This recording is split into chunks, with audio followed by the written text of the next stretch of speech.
Crisis históricas. La inversión y las prioridades del gobierno federal siempre se circunscriben a la Ciudad de México.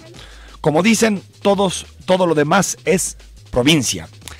Ese espíritu centralista ha provocado que exista una hiperconcentración de las instancias federales en la Ciudad de México.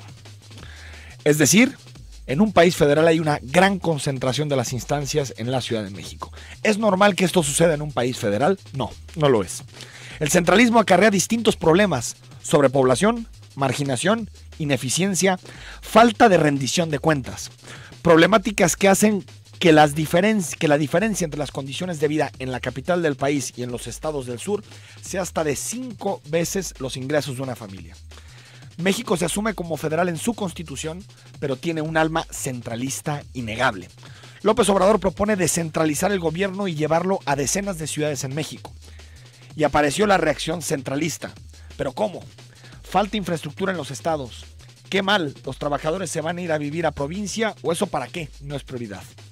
Todas reacciones que nos hablan de ese espíritu centralista que piensa que todo lo bueno está en la Ciudad de México y después de la Jusco no hay nada. La descentralización implica mover alrededor de $1 billón hacia los estados, un 5% del Producto Interno Bruto. Si se hace adecuadamente y con los plazos correctos, no de golpe, podría generar mayor rendición de cuentas, llevaría inversión y empleos a los estados y ayudaría a despresurizar la sobrepoblación en la Ciudad de México. Incluso, la descentralización debería ocurrir al interior de los propios estados. El caso del INEGI es paradigmático. Fueron 5 años lo que implicó la mudanza del INEGI hacia Aguascalientes y todos los análisis que se han publicado al respecto hablan de una labor titánica, pero que en una década después simbolizan éxito para la institución y para la ciudad. Le podemos poner muchos peros, podemos decir que va a ser difícil la descentralización, sin embargo lo que es innegable es que la apuesta de López Obrador apunta en la dirección correcta. El proyecto costará en torno a los 100,000 millones de pesos, pero los beneficios podrán superar el $1 billón. Un pequeño paso para que México deje de ser un paraíso del centralismo. Soy Enrique Tucen y comenzamos Cara a Cara. A partir de este momento, estamos cara a cara con la política y sus protagonistas. Cara a cara con los temas sociales y económicos. Cara a cara con la agenda de Jalisco. En esta mesa caben todas las ideas. Promomedios Radio presenta Cara a Cara con el periodista Enrique Tucen.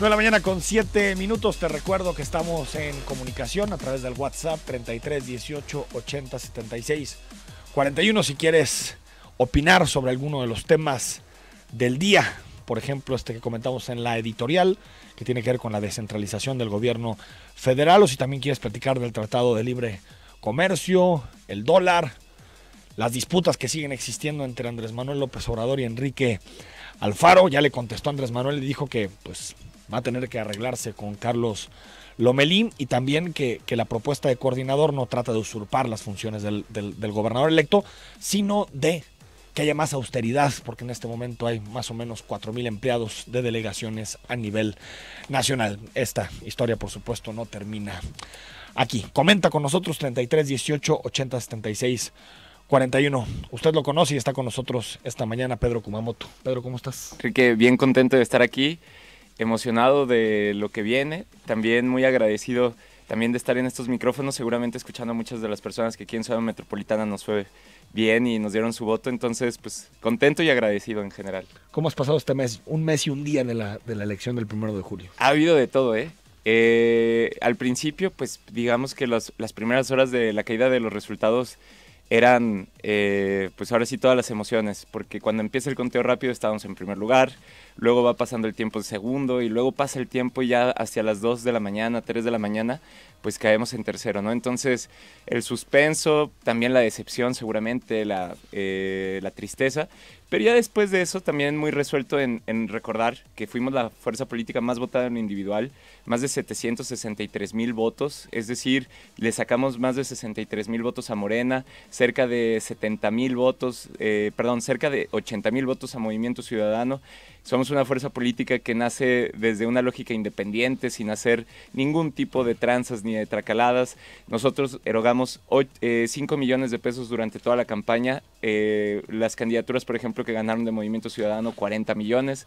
Entonces, el balance es muy positivo, el cariño es muy claro En el día a día las personas nos dicen, no te rindas, síguele para adelante, y yo creo que sí, para atrás ni para tomar vuelo, pero no solamente eso, sino que también hay que reflexionar sobre qué viene para esta legislatura. Pues, quedan 3 meses, pero son 3 meses muy buenos en donde se pueden resolver o se pueden sacar adelante temas que toda la campaña me los estuvieron diciendo. Seguridad, por un lado, y por otro lado, pues lo podríamos llamar como autopromoción o corrupción. Publicidad, de la clase, propaganda, exacto, relacionado con los medios de comunicación y con el gobierno. Del Oficial, gobierno, ¿no? específicamente de la clase política, promocionándose con nuestra lana pública. Ahorita platicamos de esos temas, Pedro Claro. Kumamoto. A ver, en el asunto de las alianzas ya sabías que iba a haber alianza, hubo 3 frentes, bueno, 2 frentes a nivel local, y el PRI no fue con aliados, pero a ti te tocó una elección federal, Sí. por lo tanto tuvo características distintas. Ya sabías que tenían más recursos económicos que tú. Claro. ¿Qué razones propias de cuando Pedro Kumamoto pasó esos días posteriores al 1 de julio, qué razones personales tú asumes y dices, nosotros no hicimos bien esto durante la campaña? Yo creo que en primer lugar tuvimos que haber respondido a tiempo y de otra manera a la guerra sucia. Creo que nos hicieron una guerra sucia gigantesca, y de lo propio, pues creo que tenemos que aprender cómo responder ante la ella. guerra sucia sobre todo con el tema del aborto. Pues hubo de todo, Enrique. Tema del aborto, tema también relacionado con si Andrés Manuel me aprobaba o no, si detrás de mí existían poderosos o no. Inventaron incluso que mi nacionalidad no era mexicana. Inventaron todo tipo de... ¿Y eso lo creía la gente, que no eras mexicano? Pues en algunos lugares sí, ¿no? Porque aparte yo me estaba empezando a dar a conocer en algunos sitios, entonces... Sobre todo al interior del estado, supongo, ¿no? Exactamente, entonces pues era complicado. Hay quien dice que se gastaron entre 8 y 7 millones de pesos, no tengo manera de demostrarlo, pero lo cierto es que fue muy grande. Lo que te dice el libro... ¿Con ese se gastaron quién?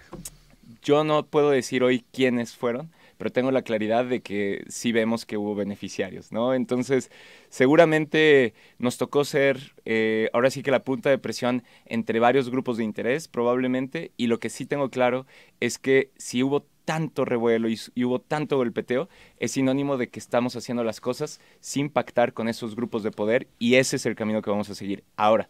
Entonces, en el futuro tendremos que aprender a responder sin hacer más guerra sucia, la guerra sucia que nos hagan a nosotros. Esa es una autocrítica, dices. Desde no luego. Respondimos De la mejor adecuadamente manera y a tiempo los ataques que existieron en la campaña, particularmente los de guerra sucia. Exacto. ¿Qué otra cosa hicieron o has hecho de balance en torno al proceso? Creo que nos faltó y nos falló el no tener una... a mí no me gusta la palabra estructura porque te suena algo vertical y te suena a alguien que les manda y que hacen, sino más bien una red de alianzas, de conocidos, de personas, de actores que en distintas zonas sí los tuvimos, y tan es así que Ciudad Guzmán nos va muy bien, Lagos de Moreno nos va muy bien, Autlán nos va espectacular, vaya, en distintos sitios nos van muy bien. Pero es porque empezamos a construir relaciones basadas en tener propuestas similares, en ideas similares, pero no basadas en te voy a dar chamba, te voy a dar algo, ¿no? Entonces, tenemos que aprender a construir eso en todos lados, ¿no? Ahora sí que, bueno, hasta Colotlán también nos fue bien, ¿no? Pero me refiero a... Sí, en cada rincón del estado. En cada rincón del estado encontrar esas personas que añoran y que buscan este cambio que nosotros hemos dicho, para que existan pensiones dignas, para que la corrupción no se apodere del gobierno, para que verdaderamente tengamos salud eficiente. Y bueno, eso, por otro lado... ¿Cuántos representantes tuviste en las casillas? Aproximadamente 2,000. 2,000. ¿De cuántas? Nos tuvo que haber hecho falta aproximadamente unos 6,500 más, ¿no? 6,500 más para cubrir las casillas del estado. Sí. O la mayoría de las casillas. No, en su totalidad, en el sentido de teniendo uno, ¿no? Lo que pasa es que nosotros teníamos una fórmula que era tener representantes generales en lugar de casilla. Los generales se pueden mover, los de casilla no. Entonces, sí tuvimos presencia en la mayoría, me atrevería a decir, de las casillas, pero no en las de más difícil acceso. Ese problema también creo que es un problema que debemos de tener como muy claro al respecto de, en un futuro, pues empezar la campaña ya pidiendo que sean representantes de casilla. Y yo creo que un tercer elemento también, desde luego, tiene que ver con la cantidad de cargos que propusimos. Yo creo que nos fuimos a un punto medio, ¿no? O era poner todas las candidaturas a diputados locales de todos los distritos del estado de Jalisco, o era pues no ir o ir de forma distinta, ¿no? A medio camino, entonces. Exacto, pusimos en 9 de 20 distritos, ¿no? Entonces, en 9 de 20 sí tuvimos, pues yo me atrevería a decir, se ve el efecto de esas candidaturas, porque aparte fueron o son personas intachables, trabajadoras, entregadas en esa chamba, ¿no? Pero yo creo que eso nos hizo falta en 11 distritos más, ¿no? Entonces, para el aprendizaje, y yo creo que seguramente conforme pasen los días van a haber más errores tácticos y errores también logísticos o errores estratégicos, y yo creo que lo que me ha pasado estos últimos días es que de verdad estoy escuchando a mi equipo o estoy escuchando a quienes participaron en la campaña bajo la tónica de decir... de verdad tenemos que aprender muchísimo, muchísimo de lo que hicimos, porque por un lado me siento muy feliz de lo que logramos, por otro lado no logramos nuestro objetivo, ¿no? Entonces yo creo que es no haber sido partido, Kumamoto. Es decir, claro, hubiera habido una lista plurinominal y de esa lista plurinominal tal vez, no sé, hubieran entrado 3, 4 o 5 sí. Diputados, que le pasa a otros partidos políticos. Por ejemplo, Acción Nacional mete muchos pluris, sí. Morena creo que gana 2 distritos, pero mete 8 diputados. Claro. No haber sido partido o haber sido muy romántico con relación a la idea de las candidaturas independientes. No estoy seguro que ese haya sido un error. Es un tema de debate, más bien, dentro de la organización y dentro de lo que yo creo, ¿no? Porque al final del día yo siempre he dicho, ser partido no es algo negativo per se. O sea, un partido político no es algo malo. Es como el internet, no es bueno ni es malo, depende de cómo lo estés usando. Y lo que pasa es que hoy los partidos nos reflejan que son pues máquinas de hacer dinero para unos pocos, ¿no? Eso es lo que a mí me molesta y creo que nos molesta en general de los partidos. Tráfico de cargos, claro. Y públicos, sí. Y acércate a un buen padrino político y ya tienes toda la vida resuelta, ¿no? Entonces, eso es lo que no queremos en los partidos. Pero también es cierto que, al menos para poder llegar a esta elección, era imposible llegar siendo partido político, porque la ley electoral en este país lo que te dice es, se pueden hacer los partidos políticos solamente en cierta ventana de tiempo, ciertas personas, con ciertos recursos, y pues la otra hubiera sido aplicar una lógica de lo que han hecho algunos otros actores políticos, como Alfaro, que dicen, bueno, yo me voy a un partido, lo agarro, es mío, pero en la práctica soy independiente. Exacto, ¿no? No sé qué tanto me gusta eso, porque a qué partido nos podríamos haber ido y que nos respetaran nuestros principios, nuestras ideas, ¿no? Entonces, yo lo que diría es, no descarto ninguna opción, no descarto que también es un tema que dentro de la organización se tiene que debatir, que se tiene que hablar, pero sí quiero dejar algo muy claro, esa no es una decisión ni sencilla ni que se toma en lo individual, y que el debate público de esta decisión, en todo caso, si se llegara a dar, va a ser de conocimiento público. Pero hoy no estamos debatiendo si partido o no partido, lo que estamos más bien hablando con más ahínco es qué pasó en la elección y cómo podemos pues aprender de ella para elecciones que vengan. Esto se va a debatir en el seno de Wikipolítica, si se hacen partido o no, pero tu posición personal. Mira, mi posición personal es todavía de guardar con prudencia el tiempo, ¿no? Creo que un mes, lo digo de broma, pero muy en serio, es como cuando te cortan, ¿no? Traes la sábana por todos lados. Un mes ¿no? larguísimo, ¿no? Para todos fue julio. Claro, ¿no? Pero también por otro lado, a ver, y creo que es eso, ¿no? En este caso yo no me siento tan decepcionado como cuando me han llegado a cortar, ¿no? Porque hay una responsabilidad enorme, nos llevamos de calle la zona metropolitana de Guadalajara, pero de verdad de calle. Logramos lo que nunca se había logrado de una fuerza política que acababa de nacer. Pero esa gente no tiene representación. Esos 700 y tantos mil votos a la basura, por no haber sido partido.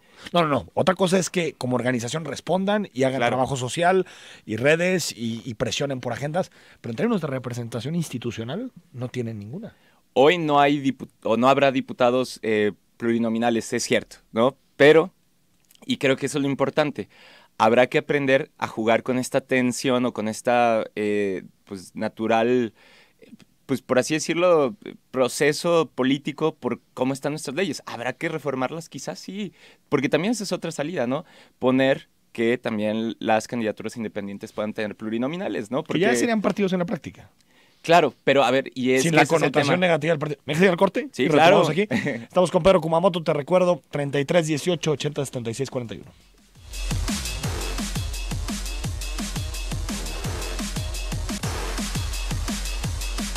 9 de la mañana con 23 minutos. Estamos conversando esta mañana con Pedro Kumamoto. Si nos quieres mandar un mensaje, una pregunta, se las vamos a trasladar a Pedro al 3318 80 76 41. Un saludo, que le invitan una cerveza, lo que sea, se lo trasladamos a Pedro Kumamoto. Dejamos el asunto con ser o no partido. Dices, Pedro Kumamoto, que no hay una definición interna todavía, ni tampoco tuya personal. No, a ver, y creo que eso es muy importante. Yo creo que lo que viene van a ser cosas bien chidas. Estos 3 meses que vienen para la Diputación los estoy viviendo literalmente con mucha emoción. Yo sé, todo el mundo me dice, ay, a ver si te pelan, a ver si te hacen caso. Pues eso es lo que me han dicho desde el primer día de Diputación cuando empezó, y salieron cosas como sin voto no hay dinero, se quitó el fuero, no solamente por mí, claro, porque los demás nos pusimos de acuerdo. Pero lo que quiero decir es, no traigo una nube pesimista arriba, sino traigo más bien como los ánimos, el cariño de la gente de la calle que te dice no te rindas, vamos dándole para adelante. Y entonces, cuando me dicen, oye, se quedan sin representación porque no son partido, yo lo que les digo es, habrá otras formas de buscar representación, de generar contrapesos, de estar atento a lo que está pasando.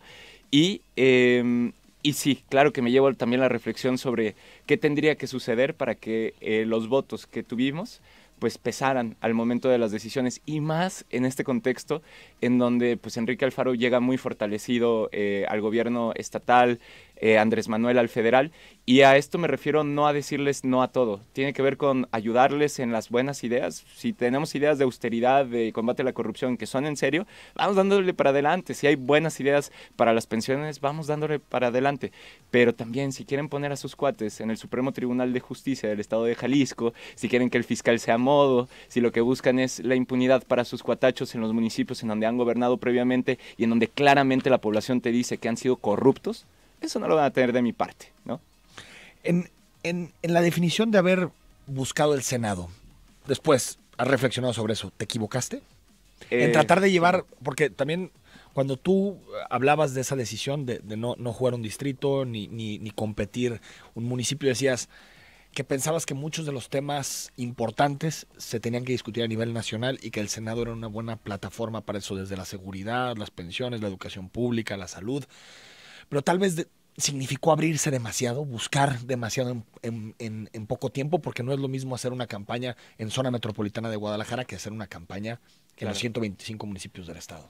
Mira, yo creo que valió la pena ya por el solo hecho de poder decir el día de hoy, yo me atrevo a decir que conozco entre 80 a 100 municipios del estado de Jalisco, en que dormí, me atrevo a decir que por lo menos en 35 de ellos o 30 de ellos, en poder plantear que,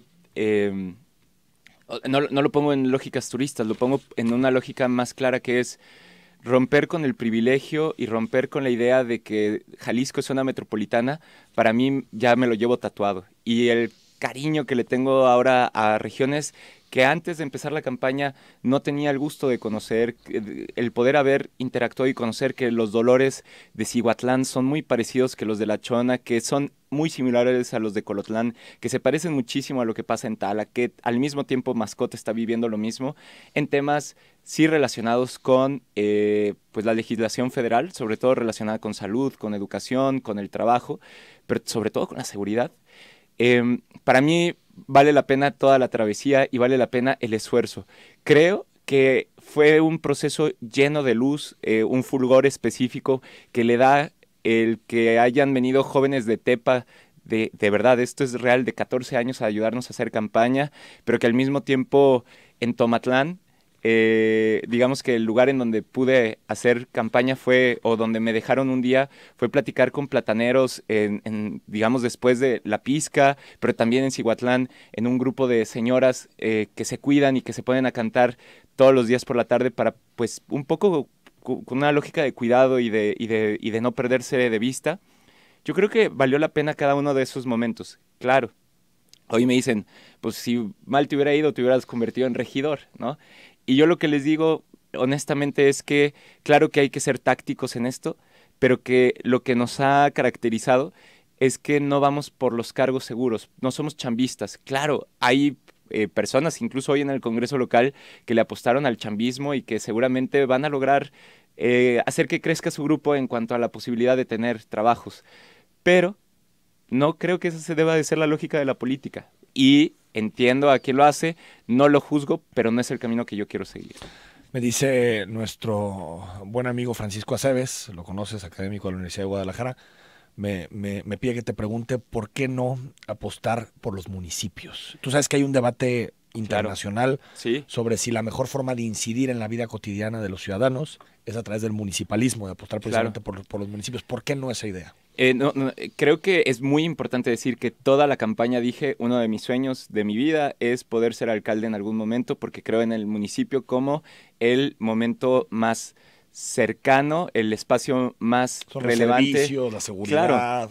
Yo lo que decía es simplemente en este momento de la historia del país veo que existen reformas que están pendientes en el Poder Legislativo Federal. Eso no significa que no nos importe el municipio, eso no significa que no tengamos ganas de ver qué podemos hacer, pero también es cierto que elegimos una cancha, la elegimos bajo la claridad de que probablemente si se perdía todo, a diferencia del municipio que si se gana o se pierde más. Tiene representación en el cabildo. Exacto, ¿no?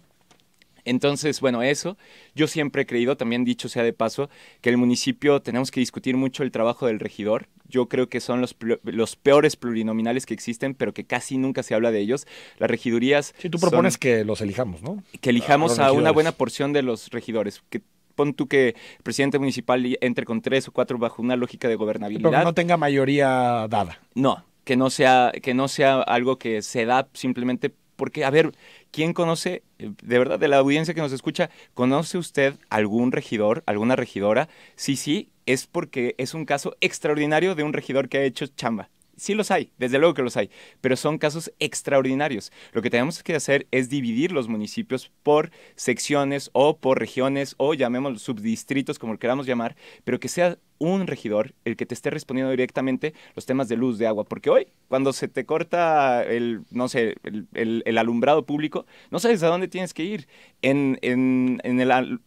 Digamos en los espacios, en las direcciones de alumbrado, te mandan para todos lados, luego vas con un regidor, te dice no, yo no tengo nada que ver con esa comisión, luego vas con el alcalde, no te puede recibir, entonces terminas en un circo de falsas responsabilidades, ¿no? Entonces, pues creo en el municipio y creo que es muy importante. Vamos al corte y para que respondas a los radioescuchas. Claro. Y nos platiques un poquito del fiscal independiente, ley de comunicación social, de lo que y las viene cosas para que Diputación, vienen claro. en el Congreso. Estamos en Cara a Cara.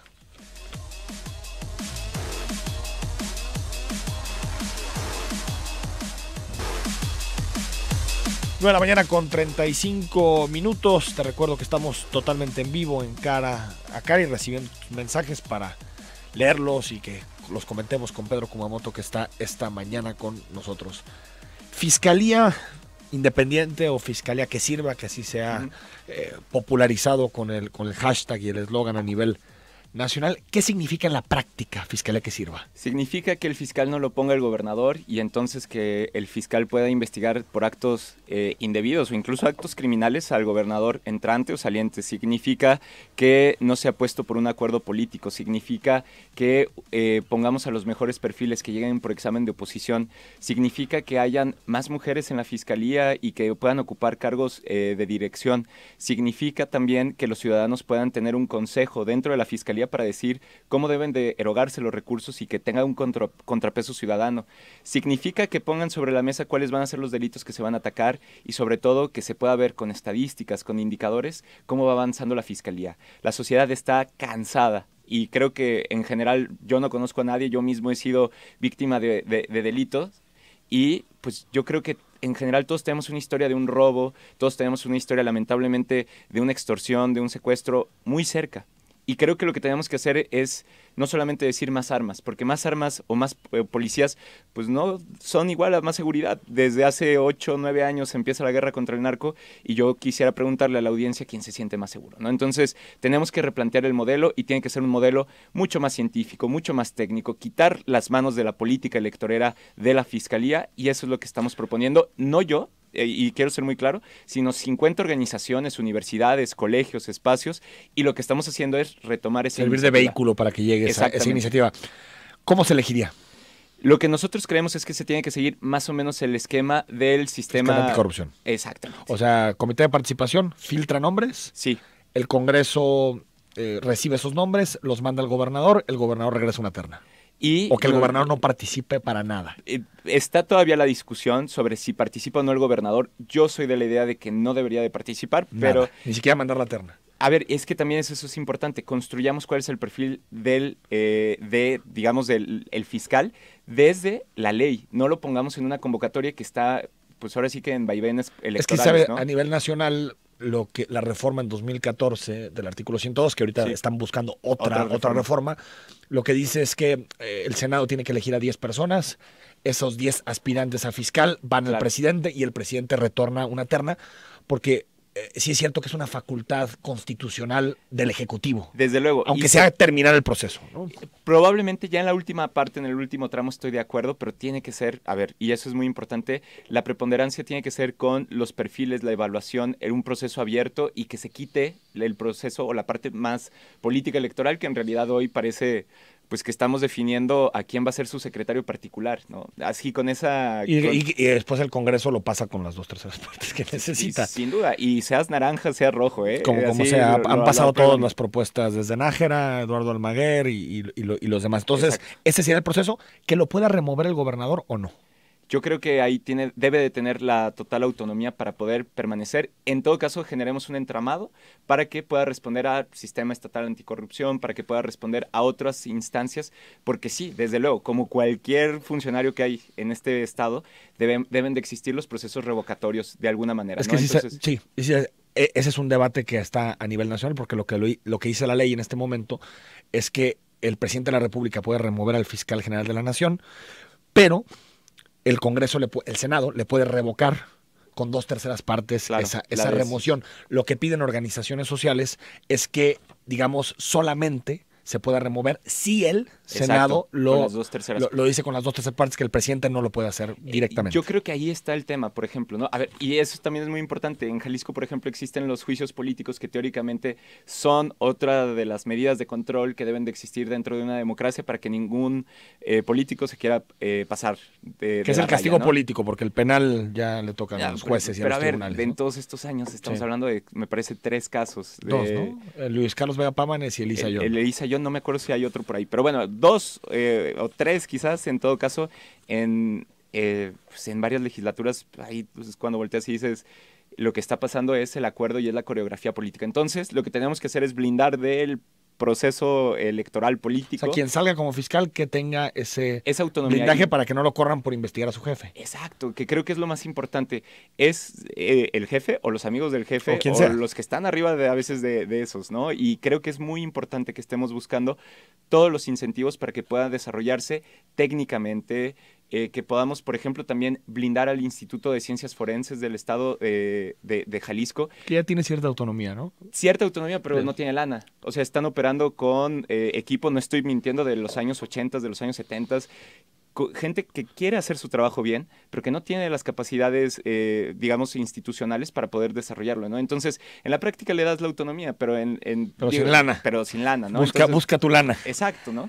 Pedro Kumamoto, y en el caso de la ley de comunicación, hay que recordar que a nivel nacional, este mismo año pasó una ley general de comunicación social, que fue apodada como la ley Chayote, que le da muchas prerrogativas a la Secretaría de Gobernación para definir a dónde van los recursos económicos del Estado en materia de comunicación, y también pues sigue o aumenta la discrecionalidad a la hora de que el gobierno decida pues a quién le da, a quién le quita y todo eso. ¿Qué temas puntuales tiene la iniciativa que vas a presentar de comunicación? Mira, por poner un ejemplo, si estamos hablando de publicidad oficial, no puede salir la imagen del gobernador, no puede salir su nombre, no puede salir ningún funcionario, no puede escucharse su voz, no puede generarse, pues tal cual un rédito de promoción bajo la lógica de que lo que estamos promoviendo, a ver, si se está promoviendo que se van a dar mochilas, lo que se tiene que decir es, ve por tu mochila, estos son los puntos, estas meramente son las personas, informativa. Punto, ¿no? No debe de salir el gobernador abrazando a un niño y diciendo, y ahora el mundo será distinto porque yo te doy una mochila, ¿no? Y casi vota por mí, ¿no? Eso es lo que tenemos que acabar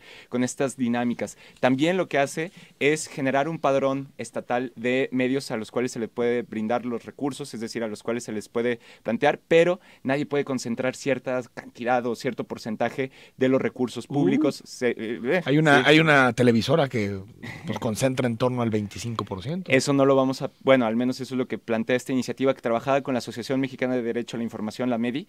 También, por ejemplo, lo que estamos planteando es que si tú estás dentro de ese padrón, tienes una obligación con tus trabajadores. Es decir, deben de ser espacios en donde se reconozca que tiene seguridad social, en donde las personas que trabajan ahí... o sea, propiciar buenas prácticas laborales con el recurso que reciben de publicidad. Pues es que si no, ¿para qué es el dinero público? Si no es para poder hacer una transformación dentro de los espacios en donde se está invirtiendo. Hoy lo que se hace es... Tal cual, nos tomamos unos whiskies, tú vas a hablar bien de mí, ahí te va la lana, la negociamos por un año y yo me desentiendo de esa lana siempre y cuando estés hablando bien. Está mal la negociación, pero tampoco te metes con el whisky. No, con eso no hay nada de malo, pero lo que me refiero es, no hay una evaluación técnica, no tenemos los alcances. Por ejemplo, ¿que se distribuya por ratings también o no?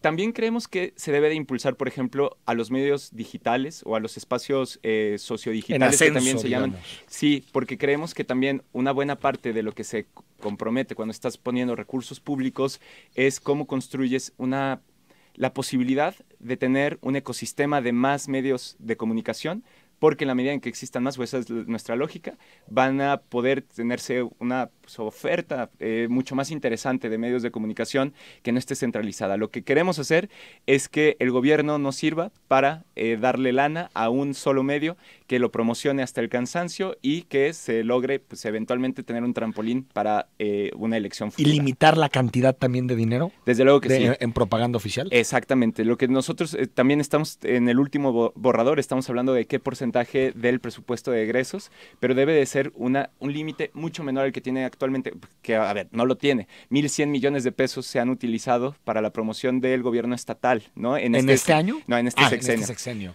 Pero yo creo que es más. Bueno, al menos los datos que tenemos en el hasta ahorita, ¿no? Seguramente... De 1,100 en todo el sexenio, porque sería en torno a unos 220 y tantos por año, y creo que es... Que sigue siendo una locura. Que sigue siendo una locura. Estamos de acuerdo, ¿no? Sí. Entonces, yo lo que creo, y no solamente yo, sino en general quienes creemos que la lana pública es sagrada y que tiene que ser utilizada con objetivos muy claros, pues vemos que esto se puede seguir utilizando a discreción. No es para Enrique Alfaro esta iniciativa, es para cualquier titular de gobiernos ejecutivos y municipales, porque también es algo muy importante, ¿no? Sí, también los municipios gastan, López Obrador propone a la mitad, 50% menos. No, es que no es necesariamente el 50% menos. Qué bueno, o sea, a ver, y siempre lo digo, con lo de los partidos o con todo, si es quitar privilegios, adelante, muy bien, no lo aplaudo, pero discutamos en serio cuál debe ser la proporción. Yo creo que la proporción debe de venir desde la lógica del presupuesto de egresos y digamos que debe de ser desde ahí donde se debe calcular la cantidad que se asigna a la publicidad oficial. Te dice el señor Fregoso, ¿cómo elegiste a tus candidatos a los distritos o los candidatos de Wikipolítica? Fue un proceso interno en donde estuvimos por muchos meses presentando, digamos, a las personas, en donde se tuvieron conversaciones, donde se tuvo todo un proceso deliberativo dentro de la asamblea y quienes pues convencieron a la asamblea, pues fueron candidaturas, pero no fui yo el que los eligió y ni mucho menos. Juan José López dice, Kumamoto es una persona valiosa y sus palabras tienen mucha razón. Muchas gracias, Juan José. Nos pregunta, terminación 7695, buen día, ¿cuál es el medio del que hablan? El que recibe muchos recursos públicos es Televisa. Juan Carlos Campos, 3, faltó el caso de Vizcarra, que le aplicaron juicio de procedencia y lo destituyeron como alcalde. Ahí está el asunto, pero se hizo en el Cabildo. ¿No? Le quitaron el fuero, cierto, tienes toda la razón. Le quitaron el fuero en el Congreso y después el Cabildo lo destituyó. Gracias por tu comentario, Juan Carlos. Juicio de procedencia, no juicio político. Bueno, no juicio político como tal. Bueno, es que el juicio de procedencia, como ya no hay fuero, pues ya pierde sentido. Claro. Pepe Escobedo, para ser perito en la Secretaría de Comunicaciones y Transportes necesitas cédula y título, lo mismo para ser médico y abogado y poder ejercer. ¿Cuándo vas a proponer la profesionalización de la política? Por lo menos que cursen la preparatoria. Te preguntan. Ese es un debate interesante, ¿no? Es un gran debate y sobre todo creo que, a ver, luego lo pongo un poco de broma, pero en serio. Cuando yo llegué al Congreso tenía 25 años, no tenía cédula profesional, es decir, no podía acreditar que había estudiado en la universidad porque debía mi crédito educativo. Ya lo terminé de pagar hace 2 meses, pero yo lo que les digo es eso por un lado, pero por otro lado el Observatorio Legislativo dijo que nosotros hicimos las mejores iniciativas y que nuestro trabajo estuvo avalado, ¿no? Entonces, creo que la línea tendría que ser, yo creo que como una suerte de curso propedéutico para diputadas, diputados o para servidores públicos para poder entrar a su encargo. Porque también representan. Claro, entonces, al final del puros día. doctores, Claro. en un país donde solamente el 1% tiene doctorado, Claro. de pronto puede generar problemas de representación. No digo que esté que o sea, no descarto la idea de profesionalizar, pero el problema también es qué tanto eso encaja con la representación. Y finalmente, a ver, no defendemos a los diputados o diputadas faltistas que no chambean, no. Lo que estoy diciendo es cómo le hacemos para que esa banda deje de estar en los congresos, pero que no deje de estar perfiles a lo mejor valiosos que terminaron la prepa o la universidad y que pues no necesariamente con una maestría o un doctorado se vuelven más éticos o más entregadas o entregados, ¿no? Yamir Soto, hay México Mágico, donde pierde un joven entusiasta como Kumamoto y gana Sergio Mayer. ¿Quién es Sergio Mayer?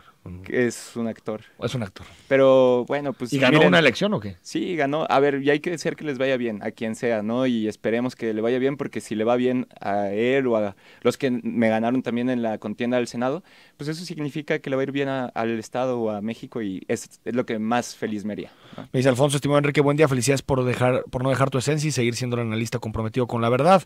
Para Pedro, su actuar desde mi punto de vista se llama chapulín político de parte de él. ¿Qué nombre le darías? Bueno, primero que nada le agradezco la crítica, siempre la escucho. Segundo, aprovecho para decir, en el Congreso del Estado de Jalisco no hay bonos, por ejemplo, porque me dicen, ¿regresas por el bono? No hay lana de final de legislatura. También me dicen, no, es que pues, quieres la quincena, dono el 70% desde el primer día y hasta el último día voy a donar el 70%, entonces no me mueve la lana. Yo creo que pues hay que analizar bien qué pensamos por el Chapulín, ¿no? Porque a final del día yo dejé mi puesto sin tener que dejarlo, porque la ley no marca que cuando vas para el Senado tienes que dejar tu puesto. Lo dejé por congruencia y por decir, a mí no me parecía sensato estar cobrando lana del Congreso mientras estaba en una buscando campaña, firmas, ¿no? sobre todo. Entonces, ¿no? Sé cómo llamarlo, pero le agradezco que me lo diga y bueno, pues me hace reflexionar sobre los adjetivos. Te dice, Kuma, tenemos que salvar a nuestro río Santiago. Claro. Estamos contigo, todo el Distrito 10 estamos contigo, te dice María. Muchas gracias, María. Luis Manso, saludos a nuestro campeón sin corona. Claro que ganarías la alcaldía de Zapopan. Muchas gracias, Luis. 1789, ¿por qué les permiten en la clínica 110 a los vendedores tomar el primer carril? Lo checamos con gusto. 9476, pregunta para Kumamoto. ¿Has recibido alguna invitación para incorporarte al gabinete de AMLO? No, digamos hay acercamientos y se han acercado actores del gobierno federal, pero en general yo lo que les podría decir es, aquí nos vamos a... O sea, mi lugar está aquí, espero que les vaya muy bien. Nunca digas nunca, es decir, no puedo descartar nada, pero honestamente yo siento que hoy mi lugar está aquí con la gente que me ha votado y trabajando arduamente para poder representar sin estar en un cargo público. Sandra te dice, hola, saludos, yo quería votar por Kumamoto, pero no lo vi en la boleta, su opción se me perdió en la boleta y a otras personas que pregunté pasó lo mismo. Considero que deben cambiar sus colores o logo con el que aparecen, ya que se pierde y en el estrés, sí cierto, si es estrés cuando llegas a la boleta, uno ya no lee, había mucha gente esperando y cuando menos yo tenía la presión de hacerlo rápido, te dice. Es bien difícil lo que acabas de decir porque... Claro que eso pasó, ¿no? Estábamos hasta abajo, a la izquierda, nadie nos veía, pero bueno, espero que de alguna manera después lo cambiemos con una muy buena campaña de difusión de dónde nos vas a encontrar en la boleta. Patricia Pulido, antes de despedirte, Pedro, saludos, Pedro, sigamos adelante. Enrique, por tu programa me enteré que podrían ir al Senado Castañeda y Pedro. Mi ignorancia tal vez es la misma de muchas personas, esas que hicieron guerra sucia y le quitaron votos a Pedro sin pensar que había un tercero, Morena, en donde hubiera sido mucho mejor Kuma que el de Morena, o la de Morena, que fue la que terminó quedando. Y ahora sí, por Salomón, saludos a don Pedro, se perdió una batalla, pero no la guerra, adelante, que usted tiene mucho para este país. No, muchas gracias, de verdad. a todos los comentarios digamos, con críticas, los tomo y me los llevo y lo pienso. A los comentarios de apoyo, muchas gracias. Aprovecho para agradecer a quien no ha quitado la calca de su auto. Son muchas las calcas que se ven todavía en la zona metropolitana. Gracias, de verdad. Significa muchísimo. Significa la gasolina adecuada para que estos 3 meses en la Diputación sean excelentes, y significa también que van a venir 3 años llenos de entrega, llenos de trabajo, y yo les puedo decir, esa responsabilidad que tenemos la vamos a honrar, ¿no? Algunos dicen, no los voy a decepcionar. Yo creo que es al revés. Vamos a honrar cada uno de los días que podamos con el cariño que nos han dado. La política no se reduce a un congreso. No se reduce a un congreso, ¿no? Ni ganar o perder una elección. Gracias, Pedro. Muchas gracias. Gracias. Vamos al corte. Seguimos leyendo tus mensajes y tus opiniones al 33 18 80 76 41.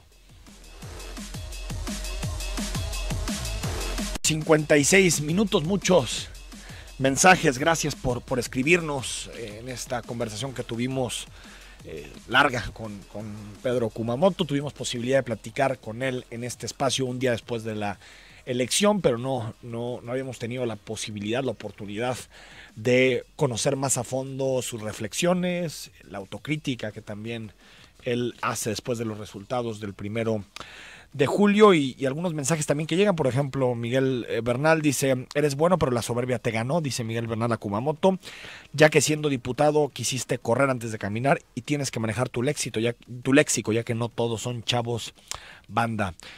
Enrique, buen día, saludos Kuma, creo que no era el tiempo, pero aprendiste, eso es lo importante, y sigue, y no sé igual que ellos, porque si no pierdes tu esencia, no la pierdas. Toma tu voz, será más fuerte. Muchas gracias, Hugo, por tu comentario. Francisco Galván, excelente programa. Felicidades a Kumamoto, de los pocos servidores públicos rescatables. No te rindas. Dice José Luis Cruz, ¿dónde darás cursos políticos? Porque inspiras, dice Pedro Kumamoto.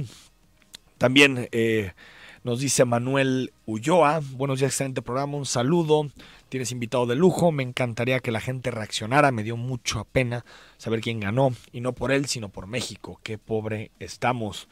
También nos menciona César Coronado, no creo que Kumamoto no ganara, espero continúe con las mismas ideas y las mismas ganas.